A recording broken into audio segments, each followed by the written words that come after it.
Our story starts back in 1844 in not-so-merry England, where a group of weavers, fed up with the high price of company store groceries, pooled their money to buy their own food, creating a new form of business, the cooperative. The idea caught on.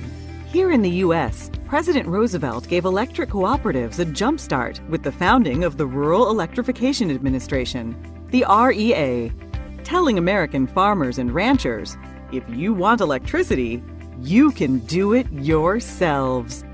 And they did. Rural men and women quickly began scraping together the $5 needed for membership and equity in the co-op. Up went the poles and wire and lines to bring rural folks what they so desperately needed: power. Soon, electric cooperatives popped up all across the country, transforming the way of life in rural America. Today, there are more than 900 electric co-ops in the U.S., bringing electricity to some 42 million Americans. So how do cooperatives work? First off, cooperatives are not for profit. Money comes in from members when they pay their electric bills. Money goes out to pay co-op expenses. A little bit is set aside for emergencies and the future. Any leftover is returned to members. Pretty sweet, huh? But it's not just about the money. Co-ops exist only to serve their members. They have a unique set of cooperative principles. All may join, regardless of race or gender or creed.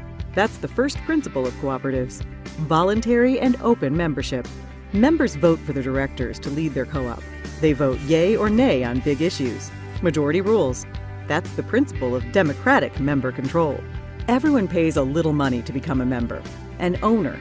We call that principle participating economically. Cooperatives believe and invest in education, training, and information. That makes them smart and sets them apart. Cooperatives stand on their own two legs. Decisions are made locally for local people.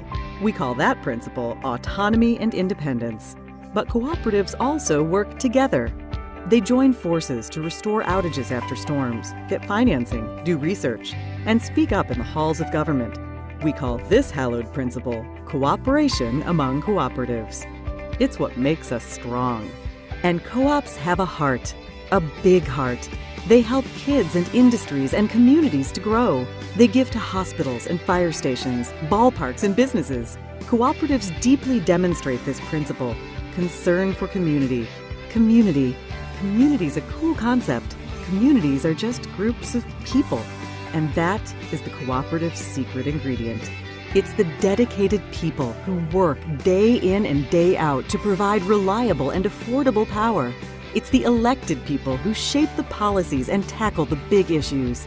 For the most important group of people, the members. Members, the whole reason cooperatives exist. Now that's the cooperative difference. And that's the cooperative advantage. Brought to you by the passionate people of NRECA.